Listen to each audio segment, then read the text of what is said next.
fellow YouTubers, JJ the Trucker coming to you from Chesapeake, West Virginia, just south of Charleston.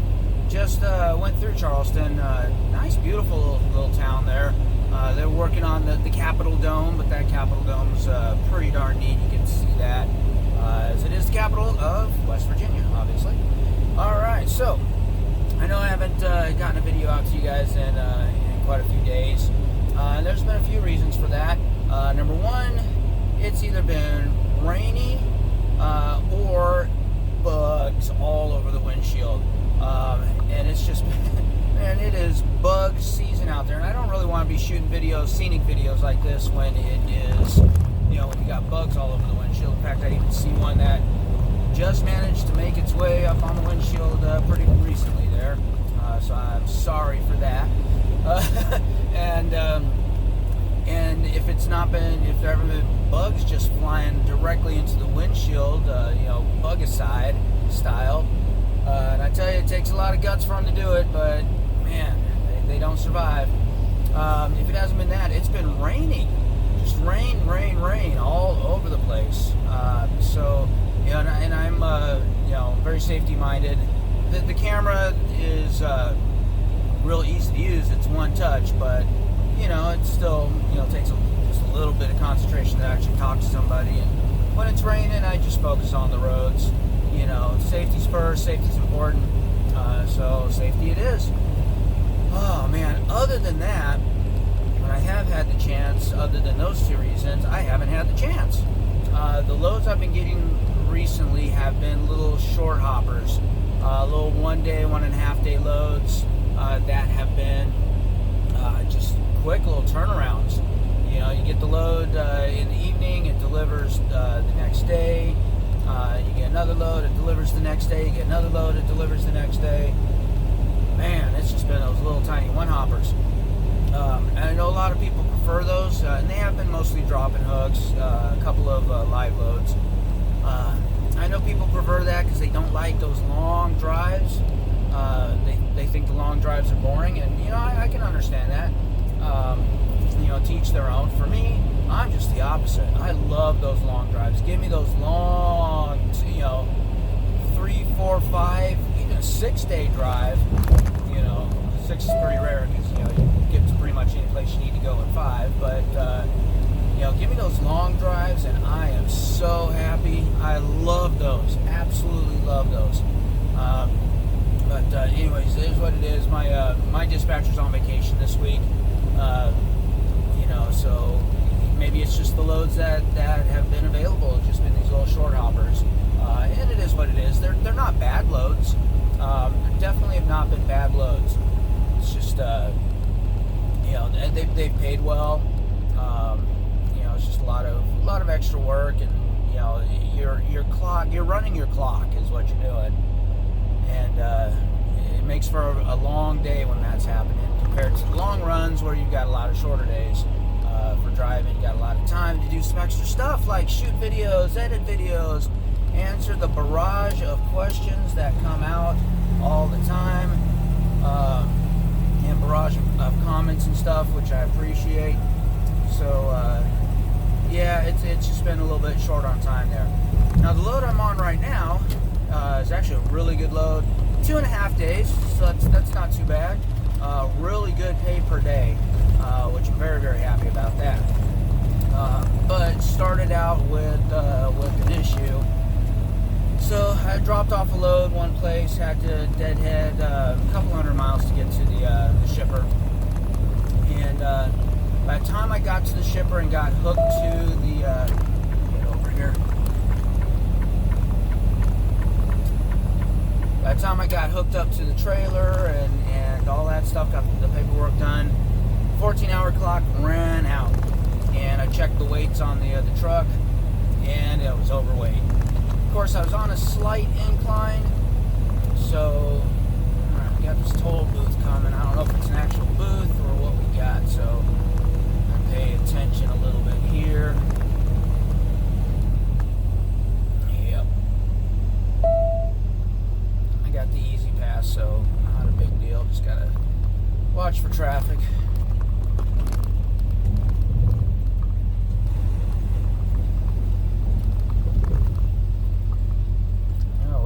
toll booth, everybody. This is what a lot of these, some Easy Pass booths are 5 miles an hour like this one. Some are a little bit faster. Some are full speed. You just go right on through, and they're not tight like this, you know. These are really tight. Got less than a foot on each side. Gotta watch the mirrors, watch the tires, watch the traffic, watch the merging vehicles. Gotta merge.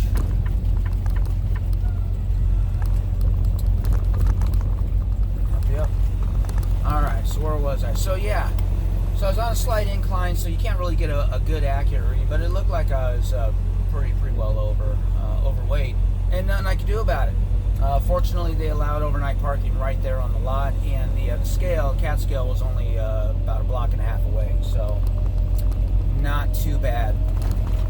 So next morning, yesterday morning, woke up, and instead of being able to hit the road, I had to deal with the weight. So I went over to the scale, and sure enough, I was overweight, but barely. I was on my, I think we're at 79,600 something. So gross weight, no problem. Got to be under 80,000. That was no problem. The drive axles, max weight on that is 34,000. I was at like 33,900 something. Barely good there. But on the tandems, the trailer tandems, I was at 40,000. Or I'm sorry, no, no, not 40,000. 34,080 pounds. So 80 pounds over. That's really close. So I was like, you know, I'm just gonna call dispatch, get some advice here.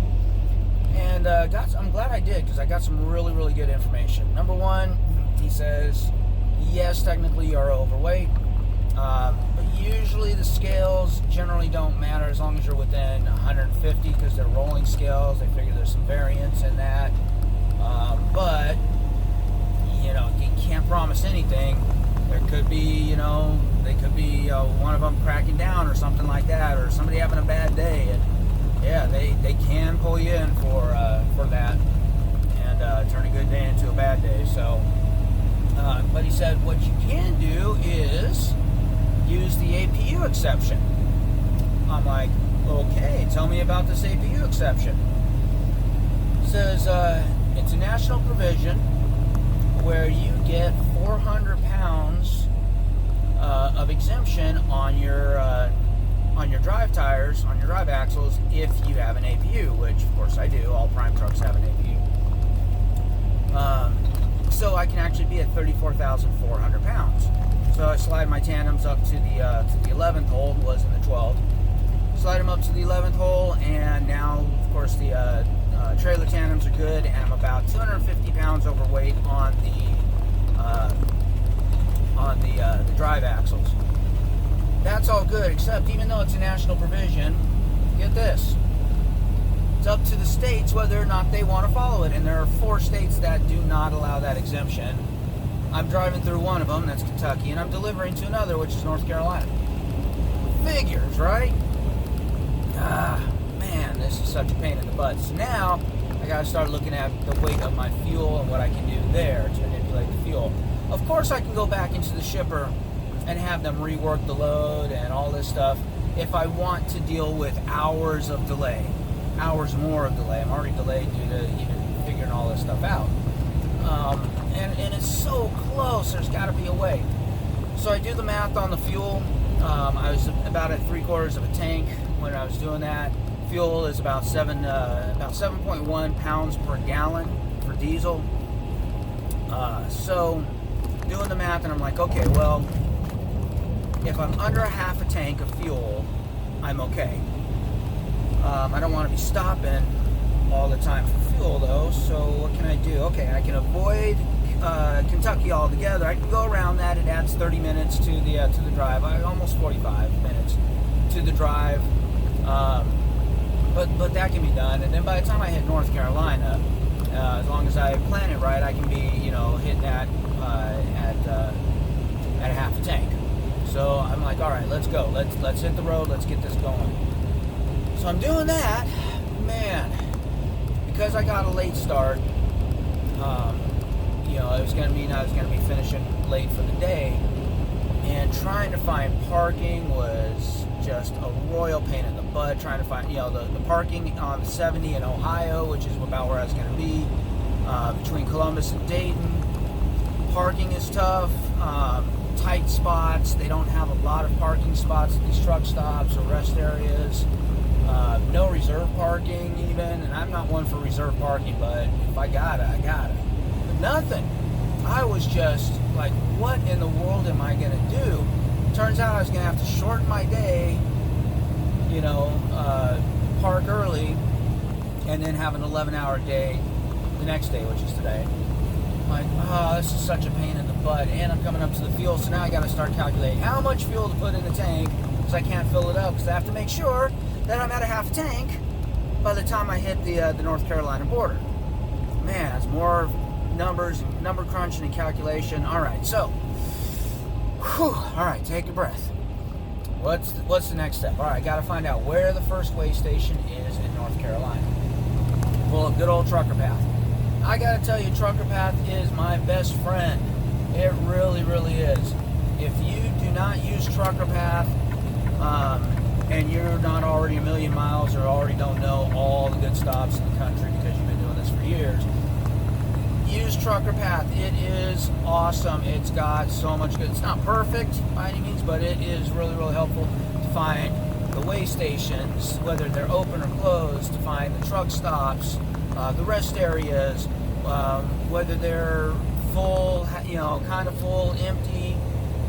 Really good information, reviews about all the places. So fantastic resource. So I checked Trucker Path, and the scales are predicted to be closed. And I'm like, well, I'm talking Sunday here. Are the scales going to be even open on Sunday? So I check all the scales along the path in Kentucky and North Carolina, and guess what? They're all closed during the weekends. Like, man, why didn't I check that in the beginning? I should have done that right off the bat. All the scales are closed on the weekends. I didn't even have to worry about it. I didn't even have to worry about the fuel. Didn't have to reroute. Didn't have to adjust the tandems. Didn't have to worry about none of it at all. Man.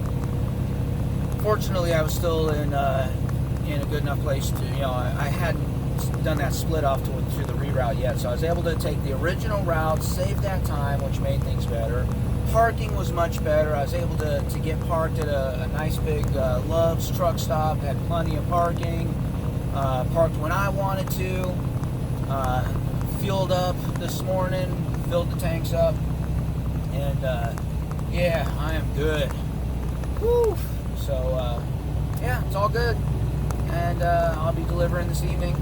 Ready for my next delivery tomorrow morning. So, wow. All right. Well, I've just taken you through my adventure. Now, had I not had that weight issue and been running behind and had that pickup late, I really wanted to do a video regarding the tandems, why we slide the tandems, and how we do that weight and everything.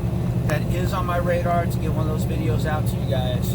But time crunches just don't really allow for that. Don't really have a lot of time to deal with that lately with the types of loads we've been getting. Oh, look at that, 5% grade next 2 miles. That's only 5%. My Jake brake can handle that pretty easily. In fact, hey, let's take you down the grade. It's only 5%. I am fully loaded, so you guys get to see how well this Jake brake works. I know you guys have asked before on some things. Hope you have good Jake brakes. Man, these new trucks have fantastic Jake brakes, and they're not even loud. They are really, really good. So, all right, it says 55 miles per hour. Corner coming up here in a little bit.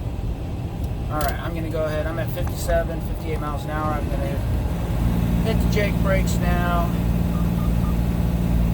Reduce engine speed. Hit the service brakes a little bit, back down to 55. Didn't even have to mash on the brakes. I'm going to go ahead and upshift. I was in 9th. There we go. We're in 10th. Cruising down this hill at 55. It's maintaining 55. Man, the scenery out here is gorgeous, by the way. If you like trees, man, this whole area, the Appalachian Mountains, it is for you. And I like trees. I'm a bit of a tree hugger, you know. I was from the, oh, here's that 55 mile an hour curve. Guess what? We're still at 57. I haven't hit that service brake since that last time I told you. But I'll hit it here because we're now at 58. And all right, hitting the service brake just a little bit. Downshifted down to 9th for me automatically. We're down to 50 miles an hour. Nice and smooth like butter. Who needs a manual transmission when it does it all for you and there's no chance of missing a gear? Love it. Maintaining 50. Alright, now I'm going to go ahead and hit the gas. Not mashing on it, just a little bit of gas. As you can see, it automatically takes the Jake brake off, automatically put me in 12th gear. Jake brakes are still in the on position, but as long as you're on the gas, it turns them off. So yeah, we are all good. We're up to 60 miles an hour again. Turn the Jakes off. Coast a little, get some distance between me and JB Hunt. I'll turn my cruise control back on again in a minute. Adaptive cruise. So, anyways, yeah, that is about it, everybody. As always, like and subscribe. Got a little clip to show you guys after the this like and subscribe portion, but you see my face right there. Click on my face. Click on my face. You know you want to click on my face. Subscribe, like. I appreciate it all. Laters.